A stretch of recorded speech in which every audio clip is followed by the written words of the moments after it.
ಎಲ್ಲರಿಗೂ ನಮಸ್ಕಾರಗಳು. ನನ್ನ ಎಲ್ಲ ಕನ್ನಡ ಮಿತ್ರರಿಗೆ ಕನ್ನಡ ರಾಜ್ಯೋತ್ಸವದ ಹಾರ್ದಿಕ ಶುಭಾಶಯಗಳು.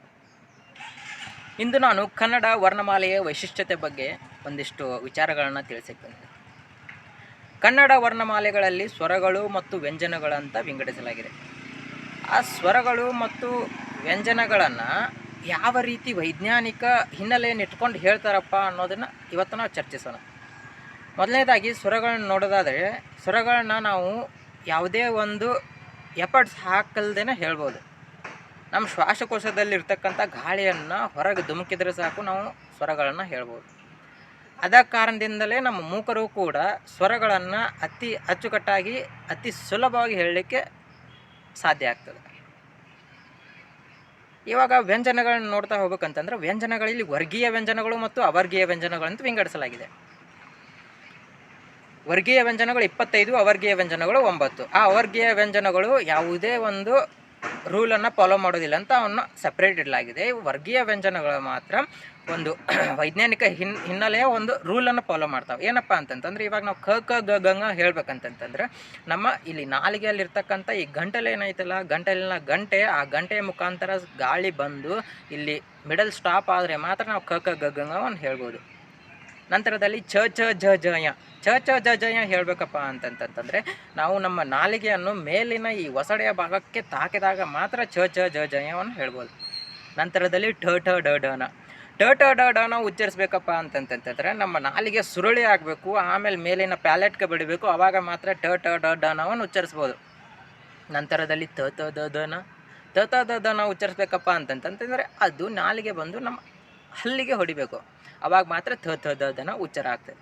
ನಂತರದಲ್ಲಿ ಫ ಫ ಬ ಬ ಮ, ಫ ಪ ಬ ಮ ಉಚ್ಚಾರ ಆಗ್ಬೇಕಂತಂತಂದರೆ ನಮ್ಮ ತುಟಿ ಮುಚ್ಚಬೇಕು, ಆ ಗಾಳಿಯನ್ನು ಹತ್ತಿಕ್ಬೇಕು, ಅವಾಗ ಮಾತ್ರ ಪ ಪ ಬ ಬ ಮ ಉಚ್ಚಾರ ಆಗ್ತದೆ.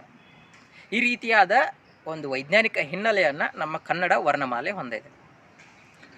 ನಂತರದಲ್ಲಿ ಇನ್ನೊಂದು ವಿಶಿಷ್ಟತೆ ಏನಪ್ಪ ಅಂತಂತಂದ್ರೆ, ಸಂಶೋಧನೆ ಮುಖಾಂತರ ನಾವು ತಿಳ್ಕೊಂಡೇವಿ, ಪ್ರತಿ 60 ಕಿಲೋಮೀಟ್ರಿಗೂ ನಮ್ಮ ಭಾಷೆಯ ವೈಶಿಷ್ಟ್ಯತೆ ಮತ್ತು ಮಾತನಾಡುವ ಶೈಲಿ ಚೇಂಜ್ ಆಗ್ತದೆ. ಎಕ್ಸಾಂಪಲ್ ತೊಗೊಳ್ಳೋದಾದ್ರೆ, ನಮ್ಮ ಜಿಲ್ಲೆಯನ್ನು ತೊಗೊಳ್ಳೋದಾದರೆ, ಜಿಲ್ಲೆಗೂ ನಮ್ಮ ಭಾಷೆಯ ವೈಶಿಷ್ಟ್ಯತೆ ಚೇಂಜ್ ಆಗ್ತದೆ, ಸಂಸ್ಕೃತಿ ಚೇಂಜ್ ಆಗ್ತದೆ, ಮತ್ತು ಮಾತನಾಡುವ ಶೈಲಿ ಚೇಂಜ್ ಆಗ್ತದೆ. ನೀವು ಬಳ್ಳಾರಿ, ಬೀದರ್ ತೊಗೊಂಡ್ರೆ ಅವ್ರೊಂಥರ ಬೇರೆ ಮಾತಾಡ್ತಾರೆ, ಬಿಜಾಪುರದವ್ರು ಬೇರೆ ಮಾತಾಡ್ತಾರೆ, ಈ ಕಡೆ ಬೆಳಗಾವಿದವ್ರು ಬೇರೆ ಮಾತಾಡ್ತಾರೆ, ಅಲ್ಲೇ ಮತ್ತು ಹುಬ್ಳಿದವ್ರಿಗೆ ಬಂದರೆ ಅವ್ರು ಬೇರೆ ಮಾತಾಡ್ತಾರೆ, ಮತ್ತು ಈ ಕಡೆ ಮಂಗಳೂರಿಗೆ ಬಂದರೆ ಇವರು ಬೇರೆ ಮಾತಾಡ್ತಾರೆ, ಮೈಸೂರು ಮತ್ತು ಅದೇ ರೀತಿ ಮಂಡ್ಯ, ಬೆಂಗಳೂರು, ಪ್ರತಿಯೊಂದು ಜಿಲ್ಲೆಯವರು ಪ್ರತಿಯೊಂದು ಅವ್ರದ್ದೇ ಆದ ವಿಶಿಷ್ಟವಾದ ಪದಗಳನ್ನು ಹೊಂದಿದ್ದಾವೆ. ಈ ರೀತಿಯಾಗಿ ನಮ್ಮ ಕನ್ನಡ ಭಾಷೆಯನ್ನು, ನಮ್ಮ ಕನ್ನಡ ಸಂಸ್ಕೃತಿಯನ್ನು ಹೆಚ್ಚಿಸಲಿಕ್ಕೆ ಈ ಇಷ್ಟೆಲ್ಲ ವಿಷಯಗಳು ಕಾರಣವಾಗ್ತವೆ. ಯಾರಾದರೂ ಬಂದು ನಿನಗೆ ದೇಶಭಕ್ತಿ ಹೆಂಗೆ ಬರ್ತದಪ್ಪ, ನಿನಗೆ ಯಾಕಿಷ್ಟು ದೇಶಭಕ್ತಿ ದೇಶದ ಮೇಲೆ ಅಂತ ಕೇಳಿದ್ರೆ, ನಾನು ಅದಕ್ಕೆ ಕಾರಣ ನಮ್ಮ ಕರ್ನಾಟಕ ರಾಜ್ಯ, ನನ್ನ ಕನ್ನಡ ಭಾಷೆ ಅಂತ ಹೇಳ್ತೀನಿ. ಯಾಕಪ್ಪ ಅಂತಂತಂದ್ರೆ, ನಮ್ಮ ನಾಡಗೀತೆಯನ್ನು ನೀವು ವೀಕ್ಷಿಸಿರ್ಬೋದು. ಅದರ ಮೊದಲನೇ ಸಾಲನ್ನು ನಾವು ನೋಡ್ತಾ ಹೋಗಬೇಕಾದ್ರೆ ಅದರಲ್ಲೇ ತಿಳಿಸ್ಬಿಟ್ಟಿದ್ದಾರೆ, ಜೈ ಭಾರತ ಜನನೀಯ ತನುಜಾತೆ ಜಯ ಹೇ ಕರ್ನಾಟಕ ಮಾತೆ.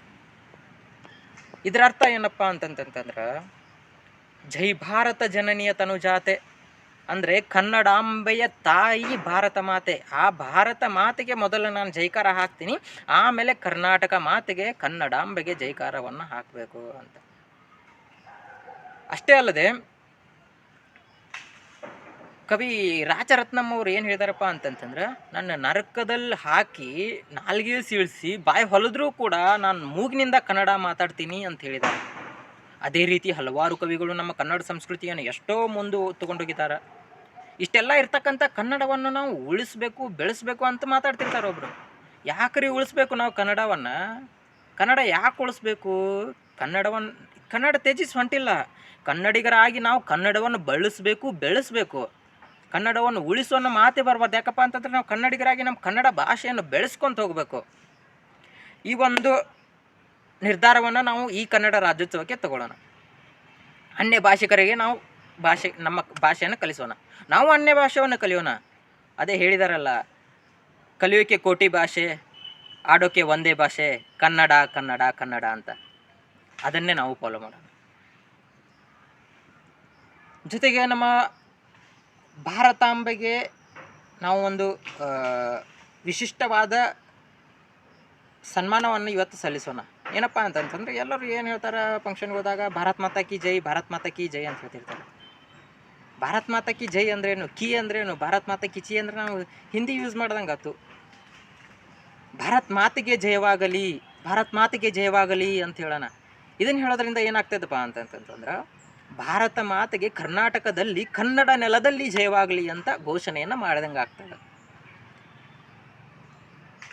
ಇಷ್ಟು ಹೇಳ್ತಾ ನನ್ನ ಮಾತುಗಳನ್ನ ಮುಗಿಸ್ತೀನಿ. ಧನ್ಯವಾದಗಳು.